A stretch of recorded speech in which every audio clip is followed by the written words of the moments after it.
Assalamualaikum warahmatullahi wabarakatuh. Salam sejahtera untuk kita semua.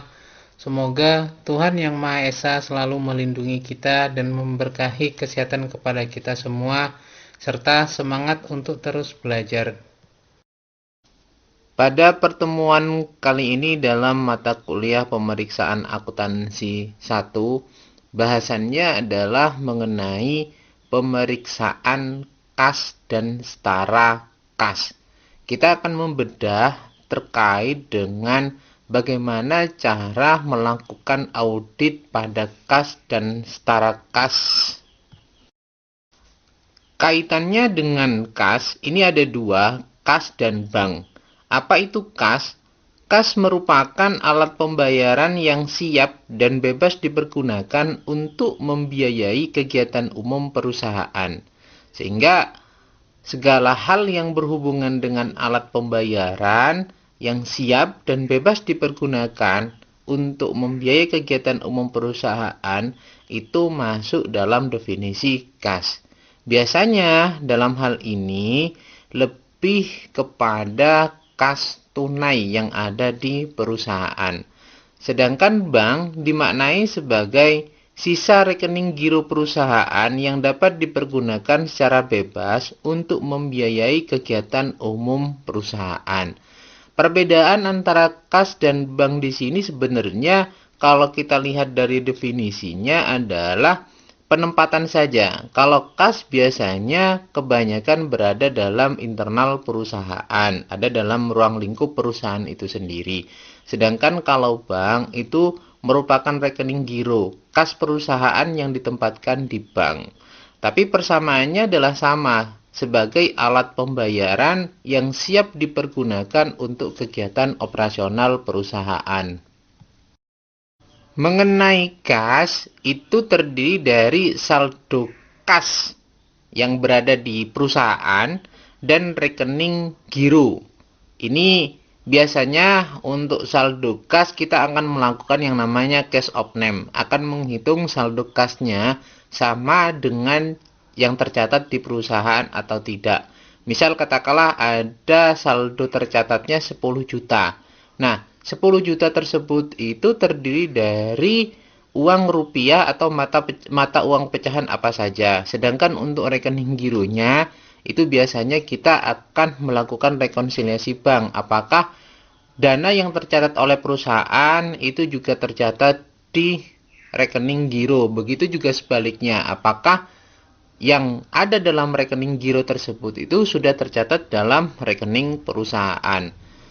Karena kita membahas kas dan setara kas, ini ada definisi mengenai setara kas, yaitu investasi yang sifatnya sangat likuid, berjangka pendek, dan dengan cepat dapat dijadikan kas dalam jumlah tertentu tanpa menghadapi risiko perubahan nilai yang signifikan. Biasanya dalam sebuah perusahaan, sebagai contoh dari setara kas itu adalah deposito jangka pendek, deposito dalam waktu kisaran 3 bulan misalnya, atau 6 bulan. Nah, dalam kisaran waktu 3 bulan atau 6 bulan tersebut itu uang yang ada dalam deposito tersebut itu bisa segera kita cairkan dan tidak menghadapi yang namanya risiko perubahan nilai yang signifikan. Artinya nilai mata uang yang tertera dalam deposito tersebut itu tidak akan jauh berbeda pada awal kita melakukan pendepositoan. Sehingga rekening tersebut, rekening deposito itu dapat dipergunakan sebagai setara kas. Sekarang pertanyaannya adalah kenapa kas dan setara kas itu perlu untuk dilakukan pemeriksaan atau audit? Karena kita ketahui bahwa tujuan dilakukannya pemeriksaan atau audit terhadap kas dan setara kas, yaitu yang pertama adalah untuk memeriksa apakah terdapat internal kontrol yang cukup baik atas kas dan setara kas, serta transaksi penerimaan dan pengeluaran kas dan bank. Karena dengan internal kontrol yang baik, tentunya segala aktivitas penerimaan dan pengeluaran kas baik di kas perusahaan dan di bank itu akan benar-benar tercatat sesuai dengan fakta yang ada. Yang kedua adalah untuk memeriksa apakah saldo kas dan setara kas yang ada di neraca pertanggal neraca betul-betul ada dan dimiliki oleh perusahaan.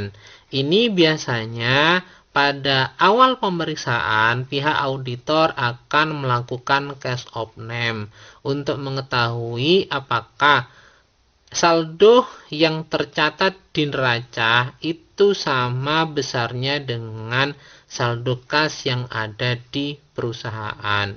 Yang ketiga adalah untuk memeriksa apakah ada pembatasan untuk penggunaan saldo kas dan setara kas. Karena biasanya dalam suatu perusahaan, bila akan mengeluarkan dalam jumlah tertentu, itu harus menggunakan cek yang ditandatangani oleh manajer keuangan dan direksi. Sehingga pengeluaran dalam jumlah tertentu itu akan benar-benar trikot oleh pimpinan perusahaan. Yang keempat adalah untuk memeriksa seandainya ada saldo kas dan setara kas dalam bentuk valuta asing. Apakah saldo tersebut itu sudah dikonversi ke dalam rupiah dengan menggunakan kurs tengah BI pada tanggal neraca, dan apakah selisih kurs yang terjadi sudah dibebankan atau dikreditkan ke laba rugi tahun berjalan. Ini bagi perusahaan yang sekiranya memiliki valuta asing, maka dalam pencatatan di neraca itu harus dikonversikan terlebih dahulu menggunakan kurs tengah BI. Nah, bila ada selisih kurs yang terjadi, maka selisih tersebut itu dapat dibebankan atau dikreditkan ke laba rugi tahun berjalan. Dan yang terakhir, yang kelima adalah untuk memeriksa apakah penyajian di neraca sesuai dengan prinsip akuntansi yang berlaku umum. Ini yang paling penting, karena kas dan setara kas dalam pencatatannya itu harus mentaati prinsip akuntansi yang berlaku umum, yang biasanya kita menggunakan standar akuntansi keuangan. Berbicara mengenai internal control yang baik, ada beberapa ciri internal control yang baik yang dapat dipergunakan dalam kas dan setara kas. Ini biasanya dijadikan acuan oleh pihak auditor dalam pelaksanaan auditnya. Yang pertama adalah adanya pemeriksaan tugas dan tanggung jawab antara yang menerima dan mengeluarkan kas dengan yang melakukan pencatatan, memberikan otoritas atas pengeluaran dan penerimaan kas dan bank. Kenapa? Karena kalau misalnya antara pihak yang melakukan pencatatan itu adalah orang yang sama dengan yang menerima dan mengeluarkan kas, maka akan dimungkinkan yang dicatat itu adalah tidak sama dengan apa yang dia terima dan apa yang dia keluarkan. Ini tidak akan ada yang namanya saling koreksi antara kedua belah pihak. Maka internal control yang baik itu seharusnya bagian yang menerima dan yang mengeluarkan kas itu harus dipisah dengan pihak yang melakukan pencatatan agar saling ada koreksi mengenai penerimaan dan pengeluaran kas tersebut. Yang kedua adalah pegawai yang membuat rekonsiliasi bank harus berbeda dari pegawai yang mengerjakan buku bank. Kenapa? Karena setoran bank itu pastinya berbeda pola pencatatannya dengan mekanisme rekonsiliasi bank. Sehingga kalau ada yang melakukan penyetoran ke bank atau pengambilan ke bank, maka ada pihak yang mencatat dalam buku bank dan ada pihak yang lainnya yang membuat rekonsiliasi terhadap transaksi bank tersebut. Yang ketiga adalah rekonsiliasi bank harus dibuat setiap bulan dan harus ditelaah atau direview oleh kepala bagian akuntansinya. Ini biasanya rekonsiliasi bank dapat meminta laporan dari pihak perbankan terlebih dahulu, sehingga setiap bulan dapat dilakukan review dan harus diketahui oleh kepala bagian akuntansinya.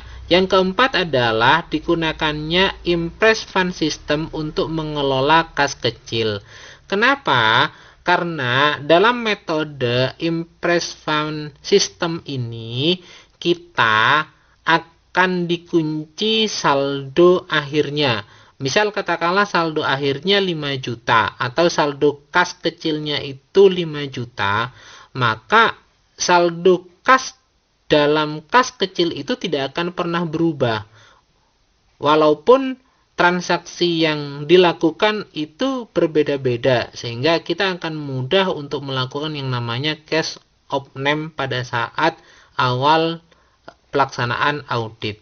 Yang kelima adalah penerimaan kas, cek dan giro harus disetor ke bank dalam jumlah seutuhnya paling lambat keesokan harinya, sehingga tidak ada transaksi kas yang menumpuk dalam brankas perusahaan. Maksimal keesokan harinya itu sudah harus disetor ke bank dalam jumlah yang sama pada saat awal penerimaan. Ciri internal kontrol yang baik berikutnya, yaitu yang keenam adalah uang kas harus disimpan di tempat yang aman, misalnya cashbox, brankas, atau di bank. Ini selaras dengan internal kontrol yang sebelumnya. Yang kelima, baiknya adalah langsung disimpan ke bank maksimal keesokan harinya. Jangan dimasukkan terlalu lama di brankas atau cashbox untuk mengantisipasi agar tidak terjadi yang namanya penyalahgunaan terhadap saldo kas tersebut. Yang ketujuh, uang kas harus dikelola dengan baik, dalam arti jangan dibiarkan menganggur atau terlalu banyak disimpan di rekening giro, karena tidak memberikan hasil yang optimal. Ini untuk menjaga sustainabilitas dari operasional perusahaan. Tentunya harus melakukan yang namanya manajemen keuangan secara baik dan benar. Yang kedelapan, uang kas yang menganggur sebaiknya disimpan dalam deposito berjangka atau dibelikan surat berharga yang sewaktu-waktu bisa diuangkan sehingga bisa menghasilkan bunga atau dividen. Ini opsi yang sangat baik bila mana dalam rekening giro perusahaan itu terdapat banyak dana yang menganggur, sehingga bisa dipergunakan dengan membuat yang namanya deposito berjangka. Yang kesembilan adalah blanko cek dan giro harus disimpan di tempat yang aman supaya tidak disalahgunakan. Selain itu harus dihindari penandatanganan dalam bentuk blanko atau dalam bentuk cek dan giro dalam kosongan, tidak ada jumlah yang diajukan, sehingga dalam penandatanganan cek dan giro itu baiknya harus tertera jumlah yang akan dikeluarkan itu berapa. Dan ingat, cek tersebut itu harus disimpan di tempat yang aman supaya tidak disalahgunakan oleh pihak-pihak yang tidak berkepentingan terhadap aktivitas operasional perusahaan. Berikutnya adalah yang ke-10 mengenai ciri internal kontrol yang baik untuk kas dan setara kas. Pada saat penandatanganan cek itu harus dilampirkan bukti-bukti pendukung yang lengkap. Karena pada saat kita menandatangani cek itu harus mengetahui untuk apa saja dana tersebut itu dipergunakan. Yang ke-11 adalah sebaiknya cek dan giro ditulis atas nama dan cek atau giro ditandatangani oleh 2 orang untuk menghindari yang namanya penyalahgunaan. Kalau cek dan giro itu pada lembaran dipergunakan oleh, lebih baik dicatat namanya atau nomor rekening yang dituju. Sehingga kalau cek atau giro tersebut itu hilang, maka pihak yang menemukan itu tidak bisa langsung mempergunakan cek dan giro tersebut untuk dicairkan. Dan baiknya cek atau giro tersebut itu ditandatangani oleh 2 orang, sehingga akan saling melakukan kontrol terhadap jumlah yang ada dalam cek dan giro tersebut pada saat dilakukan penandatanganan. Yang ke-12 adalah sebaiknya kasir itu diasuransikan atau diminta menyerahkan uang jaminan untuk backup seandainya terjadi kehilangan uang atau kecurangan yang dilakukan oleh kasir. Ini sebenarnya jarang sekali perusahaan menerapkan uang jaminan. Biasanya yang dipergunakan itu adalah pihak kasir diminta untuk menyerahkan ijazah pada perusahaan. Yang ke-13, digunakan kwitansi yang bernomor urut tercetak, sehingga kita akan mengetahui kalau ada kwitansi yang melompat atau tidak berurutan, maka dipastikan kwitansi tersebut itu ada masalah. Nah, masalah tersebut itu bisa jadi penyalahgunaan atau memang terjadi penulisan yang keliru sehingga harus dibuatkan yang namanya berita acara. Dan yang terakhir adalah yang ke-14, bukti-bukti pendukung dan pengeluaran kas yang sudah dibayar itu harus distempel tunai. Kenapa? Agar tidak terjadi double pengeluaran kas. Sehingga kalau misalnya ada stempel tunai, maka tidak akan ada lagi pihak-pihak yang mengajukan pencairan dana atau reimbursement untuk yang kedua kalinya. Nah, ini yang tadi mengapa penggunaan impress fund system dalam pengelolaan kas kecil itu merupakan ciri internal kontrol yang baik untuk kas dan setara kas. Karena jika klien menggunakan impress fund system untuk kas kecilnya, maka pada saat cash opnam, cash count-nya itu bisa dilakukan kapan saja, karena saldo kasnya selalu tetap. Misal saldo kas yang tercatat di neraca untuk kas kecilnya itu 5 juta, maka bisa dipastikan dana yang ada dalam kas kecil tersebut itu harus 5 juta, tidak akan berubah-ubah. Tetapi jika digunakan fluktuasi fund system, maka cash count sebaiknya dilakukan tidak jauh dari tanggal neraca agar tidak mengalami kesulitan sewaktu melakukan perhitungan maju atau mundur ke tanggal neraca. Karena saldo kas per tanggal dilakukan cash count tersebut ditambah atau dikurangi dengan penerimaan atau dan pengeluaran sebelum dan sesudah tanggal neraca.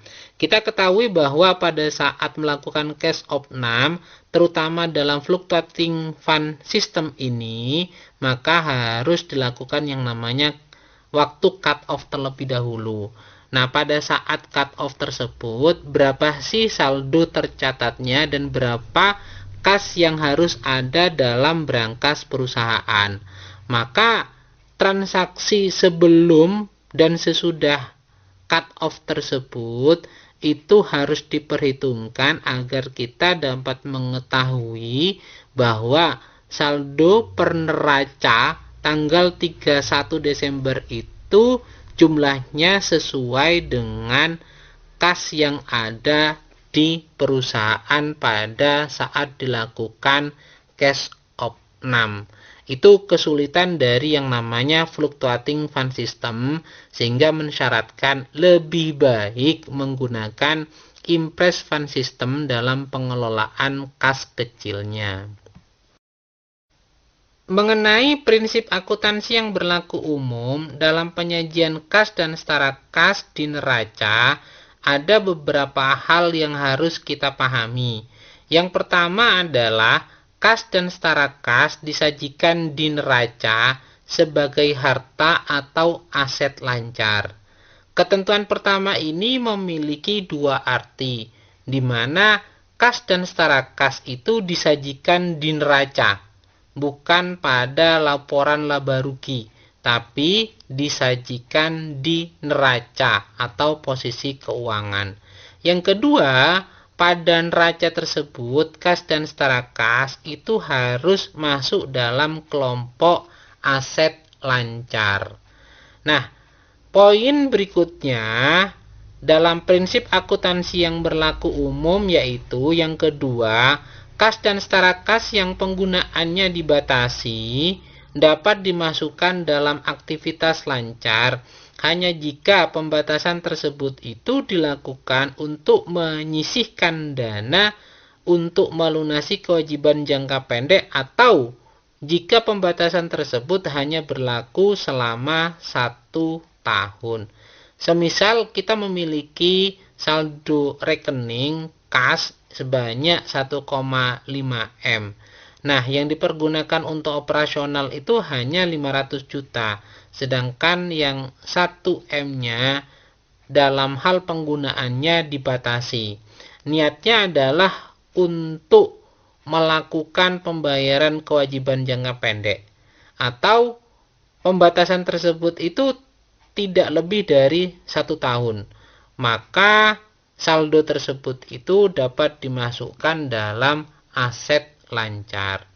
Dan yang ketiga yaitu saldo kredit pada perkiraan bank disajikan pada kelompok kewajiban sebagai kewajiban jangka pendek.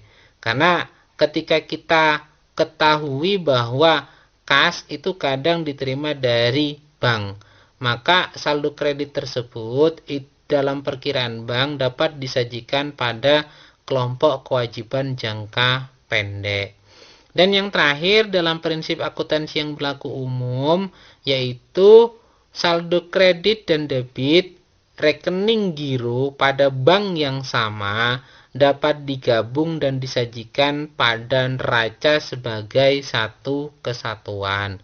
Semisal kita memiliki beberapa saldo rekening pada bank yang sama, maka dalam penyajian di neraca itu dapat digabung menjadi sebuah satu kesatuan. Berikut ini adalah prosedur dalam pemeriksaan kas dan setara kas.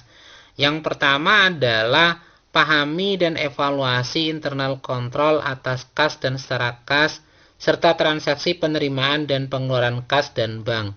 Karena ini menjadi poin utama dalam pemeriksaan kas dan setara kas.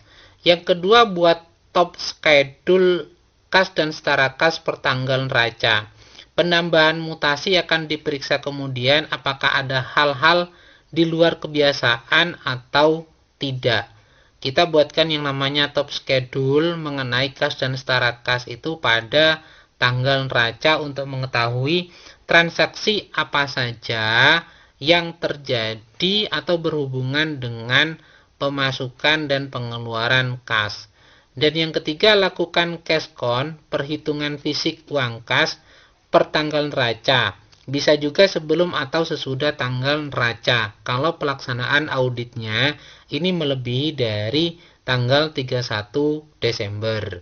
Yang keempat adalah kirim konfirmasi atau dapatkan pernyataan saldo dari kasir dalam hal tidak dilakukan yang namanya cash of name. Misal katakanlah dalam sebuah perusahaan ini ada beberapa outlet yang memiliki kasir di masing-masing outlet tersebut sehingga menyulitkan untuk melakukan yang namanya cash of name, maka dapat dilakukan yang namanya konfirmasi atau memberikan pernyataan mengenai saldo kas tersebut itu jumlahnya berapa. Sehingga auditor dapat menyesuaikan atau melihat kebenaran dalam catatan di neraca. Yang kelima adalah kirim konfirmasi untuk seluruh rekening bank yang dimiliki oleh perusahaan. Ini tujuannya adalah apakah saldo yang tercatat di bank itu sama dengan saldo rekening perusahaan yang mencatat transaksi dengan pihak bank tersebut. Langkah yang keenam dalam prosedur pemeriksaan kas dan setara kas ini adalah minta rekonsiliasi bank pertanggal neraca atau periode sebelumnya bila belum selesai kepada pihak manajemen perusahaan. Yang ketujuh, lakukan pemeriksaan atas rekonsiliasi bank tersebut. Dan yang kedelapan adalah review jawaban konfirmasi dari bank, notulen rapat, dan perjanjian kredit untuk mengetahui apakah ada pembatasan dari rekening bank yang dimiliki oleh perusahaan. Ini untuk mengetahui tadi apakah ada pembatasan dalam transaksi penggunaan rekening bank di rekening kas pada perusahaan tersebut. Yang kesembilan adalah periksa interbank transfernya kurang lebih 1 minggu sebelum dan sesudah tanggal neraca untuk mengetahui adanya kitting dengan tujuan untuk Windows dressing. Misal katakanlah kita memiliki ada beberapa rekening di bank, maka kita mengambil dan memindahkan, terus kita mengambil dan memindahkan kembali. Itu istilahnya adalah kitting, agar transaksi pada bank tersebut itu menjadi baik. Nah, itu harus kita lakukan pemeriksaan 1 minggu sebelum dan sesudah tanggal neraca. Dan yang ke-10 adalah periksa transaksi kas sesudah tanggal neraca sampai mendekati tanggal selesainya pemeriksaan lapangan. Ini tujuannya adalah untuk mengetahui apakah transaksi kas tersebut, baik kas masuk ataupun kas keluar, itu sesuai dengan yang terjadi pada bukti transaksi.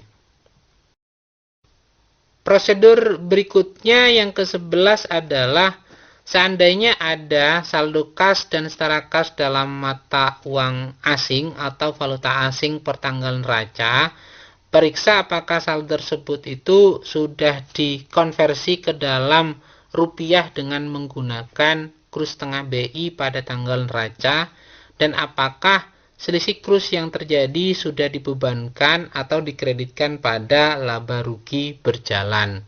Ini bila mana perusahaan memiliki saldo valuta asing atau uang asing, maka harus dikonversi terlebih dahulu ke dalam rupiah dengan menggunakan kurs tengah BI. Dan yang ke-12 adalah periksa apakah penyajian kas dan setara kas di neraca dan catatan atas laporan keuangan sesuai dengan prinsip akuntansi yang berlaku umum di Indonesia. Prinsip akuntansi yang berlaku umum di Indonesia itu pada prinsip sederhananya adalah kas dan setara kas itu dicatat di neraca dan masuk dalam kelompok aset lancar. Dan yang terakhir dalam prosedur pemeriksaan kas dan setara kas ini adalah buat kesimpulan di top schedule kas dan setara kas atau di memo tersendiri mengenai kewajaran dari transaksi kas dan setara kas ini. Apakah akun kas dan setara kas dalam audit yang dilakukan oleh auditor itu wajar atau tidak mengenai transaksi yang terjadi. Dalam hal pelaksanaan pengujian ketaatan atau compliance test terhadap transaksi kas dan setara kas, kita bedakan terhadap penerimaan kas dan pengeluaran kasnya. Untuk pengujian ketaatan pada penerimaan kas atau bank, hal yang pertama yang harus dilakukan itu adalah kita ambil sampel bukti penerimaan kas atau bank secara random. Misal semua penerimaan kas yang berjumlah lebih dari 10 juta ditambah 10 penerimaan kas atau bank yang berjumlah kurang dari 10 juta. Kita buat sampel bukti penerimaan ini, kita ambil. baik yang transaksinya lebih dari 10 juta atau kurang dari 10 juta. Yang kedua, langkah berikutnya yaitu periksa apakah bukti penerimaan kas tersebut itu sudah diotorisasi pejabat perusahaan yang berwenang, memiliki kelengkapan bukti pendukungnya, misal kwitansi bernomor urut tercetak, deposit slip, atau faktur pembelian dan semacamnya yang berkaitan dengan penerimaan kas ini. Yang berikutnya adalah mencantumkan nomor perkiraan yang dikredit dengan benar. Karena kalau misalnya kita melakukan penerimaan kas, pastinya akan ada akun yang dikreditkan. Misal akun kreditnya itu adalah piutang, maka penerimaan kas tersebut itu berasal dari pembayaran piutang. Tapi kalau akun kreditnya adalah penjualan, maka penerimaan kas tersebut itu merupakan hasil dari transaksi penjualan yang dilakukan oleh perusahaan. Dan yang berikutnya adalah dilakukan perhitungan matematis apakah sudah benar. Nah, ini kita akan melakukan yang namanya sampling penjumlahan, kira-kira jumlah atau perkalian dalam bukti transaksi tersebut itu benar atau tidak.